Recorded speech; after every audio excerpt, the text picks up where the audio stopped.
নমস্কার, নতুন বাংলা থেকে বলছি সন্ময় বন্দ্যোপাধ্যায়। 25,753 জনের মধ্যে যোগ্যদের চাকরি বেঁচে যেত যদি চোরেদের, যারা সাদা খাতা জমা দিয়েছেন বা তৃণমূল নেতাদের টাকা দিয়ে বা ওই ভাইপোর অফিস থেকে বা পিসির অফিস থেকে তালিকা গিয়ে শেষ পর্যন্ত চাকরিটা হয়েছিল, তাদের চাকরিটা যদি শেষ পর্যন্ত এই সরকার রাজি হতো কোর্টের নির্দেশ অনুসারে যে তাদের সরিয়ে দিলাম, যোগ্যদের চাকরিটা বাঁচো, করেননি।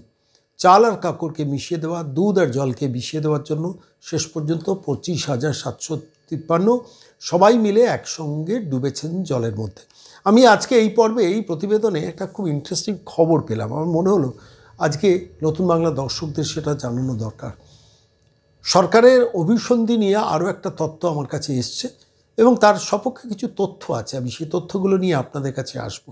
যে দেখুন, 25,753 জনের চাকরি চলে গেছে। রাজ্য সরকার রিভিউ পিটিশন দিল। রাজ্য সরকার জাস্টিস সঞ্জীব খান্নার বেঞ্চে যাতে রিভিউ পিটিশনটা জাস্টিস সঞ্জীব খান্না নিজে না শুনানি করেন, তার জন্য 1 মাস সময় নিয়ে 13 তারিখ জাস্টিস খান্না রিটায়ার করলেন। 3 তারিখ নাগাদ শেষের দিকে, 1 মাসের মধ্যে দিতে হয়, শেষের দিকে রিভিউ পিটিশনটা দিলেন। আবার সেই রিভিউ পিটিশন যারা যোগ্য চাকরিহারা রাস্তায় বসে আছেন তাদের সঙ্গে আলোচনা করে দেওয়ার কথা দিলেন না। দ্বিতীয়ত হচ্ছে ওয়েমার্কশিট ওয়েবসাইটে প্রকাশ করলেন না। 2, তৃতীয়ত হচ্ছে যারা চিহ্নিত স্কুল সার্ভিস কমিশন, মধ্যশিক্ষা পর্ষদ যারা তারা মানে চিহ্নিত একদম লিস্ট তালিকা জমা দিয়েছিলেন সুপ্রিম কোর্টে, তাদের ব্যাপারে তারা পরীক্ষায় বসতে পারবেন না। সরকারকে সুপ্রিম কোর্ট নির্দেশ দিয়ে দিয়েছিলেন এবং তাদের টাকা ফেরত দিতে হবে।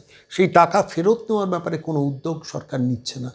তাদের যোগ্য চাকরিহারারা, আমি দেখেছিলাম মেহবুব একদিন বলেছিলেন যে এদের অন্তত টার্মিনেশন লেটারটা দিন। সেই টার্মিনেশন লেটারটাও সরকার দিল না। বিকাশ ভবন প্রত্যেকটা মিনিটে মিনিটে ব্রাত্য বসু, মমতা বন্দ্যোপাধ্যায়ের টিম চোরদের চাকরি বাঁচানো শুধু নয়, নিজেদের চুরি যাতে আর বেশি এক্সপোজ না হয় তার জন্য এই স্ট্র্যাটেজিটা নিয়েছিল।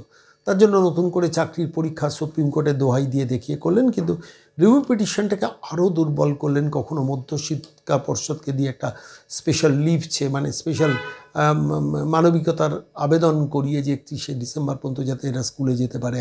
দ্বিতীয়ত হচ্ছে যে পরপর একটা র্যাঙ্ক জাম্প এবং তারপর ওয়েমার্কশিট সংক্রান্ত দুটো আবেদন জমা পড়েছিল সুপ্রিম কোর্টে জাস্টিস সঞ্জয় কুমারের বেঞ্চে, সেই দুটোও রিজেক্টেড হয়েছিল। এবং শেষ পর্যন্ত রিভিউ পিটিশন পেন্ডিং। কবে সুপ্রিম কোর্ট খুলবে? সম্ভবত 14 তারিখ খুলবে। তারপর রিভিউ পিটিশন কোন বেঞ্চে যাবে বা জাস্টিস সঞ্জয় কুমারই নিজে চেম্বারে শুনানি করে বলবেন কিনা যে এটা শেষ পর্যন্ত আমরা শুনানি করব না, এটা রিজেক্ট করব, সেই দিকে এখন সবাই আমরা তাকিয়ে আছি। আর অন্যদিকে পরীক্ষার ব্যবস্থা হয়েছে। পরীক্ষার মধ্যে প্রচুর জল মেশানো হয়েছে। জানেন, 25,753 জনের 2016 সালে যে তালিকা ছিল বলতে যতগুলো ভ্যাকেন্সি ছিল সেই অনুযায়ী পরীক্ষা নেওয়া উচিত ছিল। যারা 2016 সালে সবাই আবেদন করেছিলেন তাদের প্রত্যেককে পরীক্ষায় বসতে দেওয়ার ব্যাপারটা সুপ্রিম কোর্ট থেকে নির্দেশ দেওয়া হয়েছিল। তা সত্ত্বেও কিছুটা ভ্যাকেন্সি বাড়িয়ে দিয়ে বৃহত্তর জনসংখ্যাকে মানুষকে পরীক্ষায় বসার একটা ব্যবস্থা করে দিয়েছে। এর মধ্যে একটা চালাকি আছে। আমি এটাই কয়েকদিন ধরে ভাবছিলাম, আবার যাতে আদালতের গেরোয় এই চাকরির পরীক্ষাটাও শেষ পর্যন্ত কোনো একটা জায়গায় ডিলেড হয়। অর্থাৎ সরকার তো টাকা নেই, বাজার থেকে 2,000 কোটি করে এসব ধারটার মাঝে মাঝে করছেন, খবর পাচ্ছি, দেখছিও সেগুলো সংবাদপত্রে বিজ্ঞাপন আকারে আসছে, মানে ওয়েবসাইটে আসছে, সেগুলো দেখছি। প্রশ্নটা হচ্ছে সরকার কি মোটিভ যে শেষ পর্যন্ত যাতে এইটা নিয়েও লোকে আদালতে যায়? আমি কেন এই কথাটা বলছি জানেন? আমার কাছে একটা তথ্য এলো, আমি শোনাবো আপনাদের। ভদ্রলোক আমাকে ফোন করেছিলেন, আপনাদেরও কাছে যদি এরকম কোনো মেসেজ থাকে আমাদের কাছে জানাবেন। সব্যসাচী মুখার্জি ভদ্রলোক আমাদের কাছে ফোন করেছেন, করে বললেন যে তার এক বন্ধু, তিনি 2016 সালে পরীক্ষা দিয়েছেন। সেই পরীক্ষা দেওয়ার পর এবারেও যখন পরীক্ষা দিতে, তিনি কিন্তু যোগ্যতা মানে উত্তীর্ণ হতে পারেননি, স্কুলের শিক্ষক হতে পারেননি। কিন্তু এবারে 2016 সালে যেহেতু পরীক্ষা দিয়েছিলেন, স্বাভাবিকভাবেই এবারেও এই নতুন চান্সে আবার পরীক্ষা দেবেন বলে যখন ফর্ম ফিল আপ করতে যাচ্ছেন, যখন তার বয়সটা কিছুটা বেড়ে গেছে, অর্থাৎ তার এজ লিমিটটা ক্রস করে গেছে, ফলত এজ লিমিট ক্রস করে গেলে তিনি ঢুকতে পারছেন না। এবার তিনি তার পুরনো যে মার্কশিট মার্ক করবেন, যে অ্যাডমিট কার্ড, সেই অ্যাডমিট কার্ডের নাম্বারটা ফেলেছেন। সেই অ্যাডমিট কার্ডের নাম্বার ফেলার পর দেখা যাচ্ছে তাতেও কিন্তু বয়স লিমিটে ছাড় পাচ্ছেন না। অঙ্কটা বুঝেছেন ভালো করে, যে একজন 2016 পরীক্ষা দিয়েছিলেন, এখন তার বয়সটা অতিক্রম করে গেছে, যে সেই যে বয়সের মধ্যে যারা পরীক্ষা দিতে পারবেন তাদের ক্ষেত্রে তিনি যোগ্যতা মানে উত্তীর্ণ হতে পারেননি, তিনি শিক্ষক হতে পারেননি। তিনি এবার যখন আবেদন করেছেন তখন যোগ্যতা মানের মানে বয়সের যে এজ লিমিট, সেই এজ লিমিটটা ক্রস করে গেছে। স্বাভাবিকভাবে তিনি গতবারে অ্যাডমিট কার্ড দিয়েছেন, যে সেই অ্যাডমিট কার্ড দিয়ে তিনি অ্যাপ্লাইটা করেছেন। এবার তাতেও এজ লিমিটে ঢুকতে দিচ্ছে না, অর্থাৎ এজ লিমিটের রিল্যাক্সেশনটা, যেটা 25,753 জনের মধ্যে যারা যোগ্যতা মানে যোগ্য নট স্পেসিফিক্যালি টেন্টেড পাচ্ছেন, এরা কিন্তু পাচ্ছেন না। এমনই একটি অভিযোগ আমাদের দফতরে এলো। আমাকে যে ভদ্রলোক ফোন করেছেন তার ভয়েসটা আমি রেকর্ড করেছি, আমি আপনাদের কাছে শোনাবো এবং আপনাদের কাছে বলবো যে আপনাদের কাছে এই ধরনের তথ্য থাকলে একদম, আপনি যদি সেরকম কেউ হন যে 2016 সালে পরীক্ষা দিয়েছেন, স্কুল শিক্ষকের পদে পরীক্ষা দিয়েছিলেন, কিন্তু এবারে এজ লিমিট ক্রস করে গেছে, অথচ অ্যাডমিট কার্ড দিয়ে অনলাইনে আপনি সাবমিট করতে চাইছেন, অ্যাপ্লিকেশন সাবমিট করতে চাইছেন, সেটা অনলাইনে আপনাকে পারমিট করছে না। যদি এরকম কোনো অভিজ্ঞতা থাকে আমাদের কাছে জানাবেন।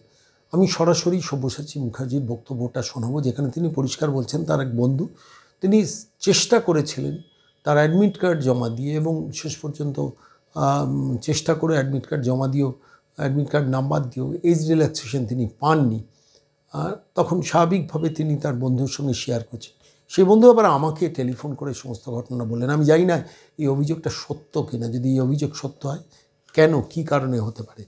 দেখুন, প্রথম কথা, আমি যেটা বিশ্বাস করি যে আদালতে, সুপ্রিম কোর্টে যে রায় বেরিয়েছে তাতে এজ রিল্যাক্সেশন পাওয়ার কথা 2016 সালে যে 22 লক্ষ ছেলে মেয়ে পরীক্ষা দিয়েছিল, তাদের মধ্যে গ্রুপ সি গ্রুপ ডি বাদে যতজন শিক্ষকের পদে চাকরি পরীক্ষা দিয়েছিল, যারা চাকরি ওই 25,753 জনের মধ্যে আসতে পারেনি, তাদের প্রত্যেকের এজ রিল্যাক্সেশন পাওয়ার কথা।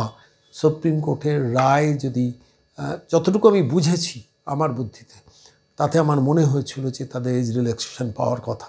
কিন্তু যদি সত্যিই এজ রিল্যাক্সেশন না দিয়ে থাকে সরকার, তাহলে তো ভুল করলো, অন্যায় করলো, বেআইনি একটা কাজ করছে। ফলত এটা আলটিমেটলি আবার আদালতের পথে যেতে বাধ্য হবেন, কেউ না কেউ আদালতে যাবেনই। আইনজীবীরা শুনেছেন, আমি আইনজীবীদের কাছে সমস্ত তথ্যটা দিয়েছি, তারাও বলেছেন যে এটা সুপ্রিম কোর্টের রায়কে অমান্য করা হচ্ছে।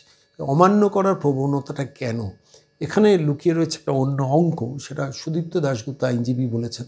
আমি তার কথাও শোনাবো, আইনজীবী বিকাশ রঞ্জন ভট্টাচার্যের বক্তব্য শোনাবো, কিন্তু তার আগে সব্যসাচী মুখার্জি যিনি আমাকে এই তথ্যটা দিলেন, আমি তার বক্তব্য শোনাবো।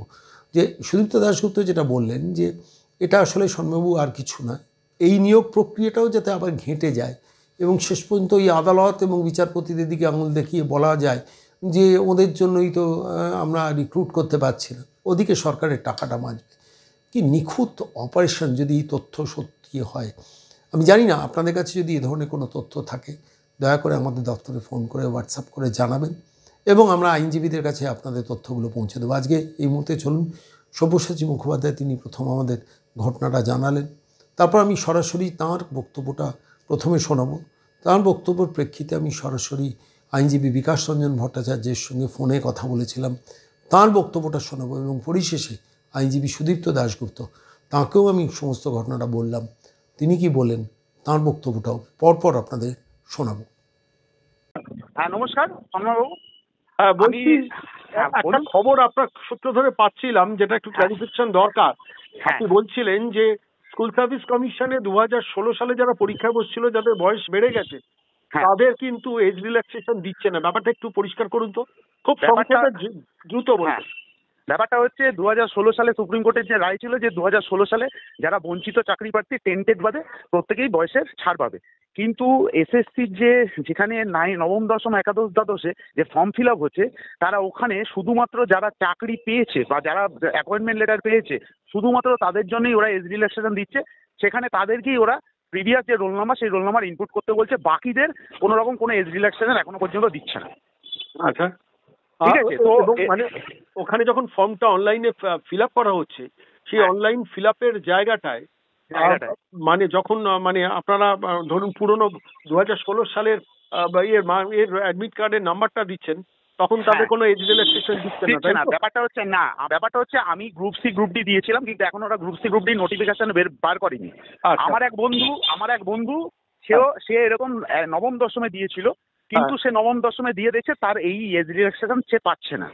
সে জেনারেল ক্যান্ডিডেট, সে এজ রিল্যাক্সেশন পাচ্ছে না। আর গ্রুপ সি গ্রুপ ডির ক্ষেত্রেও বলা হয়েছিল, কিন্তু গ্রুপ সি গ্রুপ ডি এখনো পর্যন্ত তারা নোটিফিকেশন বের করেনি। নোটিফিকেশন করেনি, কিন্তু এখানে দাঁড়িয়ে 2016 সালে যারা পরীক্ষা দিয়েছিল তাদের হ্যাঁ। এজ রিল্যাক্সেশন দিচ্ছে না, তাই তো? মানে দিচ্ছে না। অনলাইনে দিচ্ছে না। ঠিক না, আছে, আমরা দিচ্ছে না। নিশ্চিত থাকুন, আমরা আইনজীবীদের সঙ্গে এটা নিয়ে কথা বলছি, তাদের নজরে আনছি এবং আদালতে যাতে এটা রেফার করা যায় আমি সেই ব্যাপারটাও ব্যবস্থা করছি। অনেক ধন্যবাদ সঙ্গে থাকার জন্য। ধন্যবাদ আপনাকে। স্যার নমস্কার, আমি সন্ময় বলছি। এসএলএসটি 2016 যারা পরীক্ষা দিয়েছিলেন তারা যখন এই নতুন পোর্টাল খুলেছে যেখানে যারা অনলাইনে সাবমিশন করতে পারবেন, মানে বিজ্ঞপ্তি অনুযায়ী দেখা যাচ্ছে যে 2016 সালে যারা পরীক্ষা দিয়েছিলেন তাদের কোনো এজ রিল্যাক্সেশন দেওয়া হচ্ছে না, তাদের আটকে যাচ্ছে। কেন, যে মুহূর্তে তারা অ্যাডমিট কার্ডের পার্টিকুলার নাম্বার প্লেস করছেন, বয়স হয়তো 1 বছর বেড়ে গেছে, তাদের ব্লক করে দেওয়া হচ্ছে, আটকে যাচ্ছে। এটা কি এটা যদি হয়ে থাকে, এটা সম্পূর্ণ সুপ্রিম কোর্টের নির্দেশ বিরোধী। হুম সুপ্রিম কোর্ট পরিষ্কার বলে দিয়েছেন যে এদের ক্ষেত্রে বয়সের ছাড় দেয়া হবে, হুম এবং যে বিজ্ঞাপন ওরা দিয়েছেন হুম তার মধ্যে অনেক ত্রুটি আছে, কিন্তু এতৎসত্ত্বেও সেখানেও লেখা আছে যে বয়সের ছাড় দেয়া হবে হুম হুম যারা সুপ্রিম কোর্টের নির্দেশ অনুযায়ী। এখন যদি পোর্টাল এমন ভাবে তৈরি হয়ে থাকে যেখানে এরা আবেদন করতে পারছেন না, সেটা অবশ্যই এদের আদালতে আসা উচিত, এবং সরকারের বিরুদ্ধে আহ, আদালতও কঠোর পদক্ষেপ নেবেন, এটা আমার ধারণা। আমি নির্দিষ্ট একটি খবর পেয়েছি, আমাকে এক ভদ্রলোক ফোনে বললেন ঘটনাটা, যে তার খুব ঘনিষ্ঠ বন্ধু 2016 পরীক্ষা দিয়েছিলেন, কিন্তু তার অ্যাডমিট কার্ড যখন প্লেস করছেন বয়স বেড়ে গেছে, তাকে আর সাবমিশন করার জায়গাটা, স্কোপটা দিচ্ছে না। তাহলে কি আমি এদের সাজেস্ট করবো যে সরাসরি আদালতে আসতে এই ব্যাপারে? বটেই তো আমাকে এইরকম একজন ভদ্রলোক লিখেছেন যে হ্যাঁ। করতে পারছি না। আমি বললাম, হুম তা তো হয় না। হুম সুপ্রিম কোর্টের নির্দেশ 2016 যারা ক্যান্ডিডেট ছিলেন তারা তারা সকলেই প্রত্যেকে। বয়সের ছাড় পাবে। নমস্কার সুদীপ্ত বাবু, নমস্কার, বলুন। বলছি আমাদের একজন আজকে ফোন করেছেন যিনি 2016 এসএলএসটি চাকরির পরীক্ষা দিয়েছিলেন, এবং তারপর তিনি জানাচ্ছেন যে যখন অ্যাপ্লিকেশন করা হচ্ছে, তার বন্ধু অ্যাপ্লিকেশন করছেন, অ্যাপ্লিকেশন করার পর দেখা যাচ্ছে যে তিনি 2016 পরীক্ষার্থী, কিন্তু তার যখন অ্যাডমিট কার্ডের নাম্বারটা দিচ্ছেন তখন এজ রিল্যাক্সেশন পাচ্ছেন না। অথচ তো এজ রিল্যাক্সেশন পাওয়া উচিত যারা 2016 যারা পরীক্ষা দিয়েছেন সুপ্রিম কোর্টের রায় অনুসারে। কি বলবেন? দেখুন, সুপ্রিম কোর্ট খুব খুব পরিষ্কারভাবে, মানে এর থেকে আরো কিছু পরিষ্কার হয় কিনা আমার জানা নেই, খুব পরিষ্কারভাবে বলে দিয়েছে যে যারা 2016-তে পরীক্ষায় বসেছিল এবং যারা টেইন্টেড না, যারা অযোগ্য না, তারা সবাই এই নতুন পরীক্ষায় তারাই শুধু বসবে, এবং প্রয়োজনীয় যে বয়সের ছাড় সেটা দিতে হবে। তার কারণ হুম বলেছে Supreme Court, for equity and justice. হুম একদম স্পেসিফিক্যালি এই কথাটা ইউজ করেছে যে এই কারণে এদের এজ রিল্যাক্সেশন দিতে হবে। আপনি এবার বলবেন কেন এজ রিল্যাক্সেশন দিচ্ছে না। হুম তার কারণ সরকার চায় যাতে এই নতুন পরীক্ষাটা না হয়, তাই জন্য দিচ্ছে না। কারণ সরকার জানে এটা দেবো না তাহলে মামলা হবে, কোর্ট স্টে করে দেবে, তারপরে সরকার থেকে বলা হবে কোর্ট স্টে করে দিয়েছে, জজেরা ভুল, কি করার হুম। আছে বলে একটা অজুহাত দেবে যাতে পরীক্ষাটা না নিতে হয়। এটাই হলো কারণ, আর কোনো কারণ নেই। এটা কিন্তু কোনো রকেট সায়েন্স ফর্মুলা না। কারণ এটাই যে পরীক্ষাটা আমাকে যাতে না নিতে হয়, এ তো আমি এই ভুলটা করবো ইচ্ছাকৃত, কোর্টে স্টে হয়ে যাবে, ব্যাস।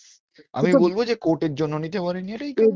এ তো ভয়ানক জালিয়াতি, মানে ভয়ঙ্কর জালিয়াতি বললেও কম বলা হয়, তাই না? জালিয়াতিটা আপনি শুধু আমাকে জিজ্ঞেস করলেন যে এজ রিল্যাক্সেশন, আপনি আমায় বলুন তো কি করে হুম ফ্রেশ ক্যান্ডিডেটরা এখানে বসছে, ঠিক। কি করে 2016 যেখানে পরিষ্কার বলে দিয়েছে যে ডিক্লেয়ার্ড ভ্যাকেন্সিস, ওই ডিক্লেয়ার্ড ভ্যাকেন্সির বাইরে এক্সট্রা ভ্যাকেন্সি আরো যোগ করছে, কি করে করছে? তার মানে পুরোটাই জালিয়াতি। এমন একটা প্রভিশন রাজ্য সরকার রেখে এগোচ্ছে যাতে কোর্টে মামলা হয়, এবং তখন আমি আদালত দেখাবো, তখন আমি বিচারপতিদের দোষারোপ করব, করে বলবো দেখো ওরা তো আমাদের চাকরি আটকে দিল, মানে হ্যাঁ, আমি তো দিতে চেয়েছিলাম, তাই না? হ্যাঁ, হ্যাঁ, আবার কি? ইস, মানে মানে ভয়ঙ্কর, মানে দেখুন, ভয়ঙ্কর বললেও একটা কম বলা হয় সত্যি। সরকারের কাজ হলো যে বেকারত্ব দূর করা, হুম চাকরি তৈরি করা। হুম হুম হুম পশ্চিমবঙ্গ সরকারের কাজ হলো বেকারত্ব বাড়ানো আর হুম। সব রকম প্রচেষ্টা করা যাতে করে নিয়োগ প্রক্রিয়া আটকে যায়, নিয়োগ না হয়, এটা এবং এটা ইচ্ছাকৃত। দেখুন, কাজ করলে ভুলভ্রান্তি হতে পারে। আমি একটা অনেস্টলি একটা কাজ করলাম, সেইখানে কিছু অনিচ্ছাকৃত ভুল হলো, এটা কোর্টও বুঝতে পারে, কোর্ট কিছু করে। কিন্তু এখানে কাজটা করাই হচ্ছে ইচ্ছাকৃত ভুল করে, যাতে করে কোর্ট হস্তক্ষেপ করে নিয়োগ প্রক্রিয়াটাকে আটকায়, এবং সেটাই কারণ, সেটাই চাইছে, আর কোনো ব্যাখ্যা মানে নেই। সরকার চাইছে নতুন পরীক্ষাটাই যাতে আটকে যায়, তাই তো? হ্যাঁ, হ্যাঁ। ঠিক ঠিক। অনেক ধন্যবাদ, অনেক ধন্যবাদ সুদীপ্ত বাবু, সময় থাকার জন্য।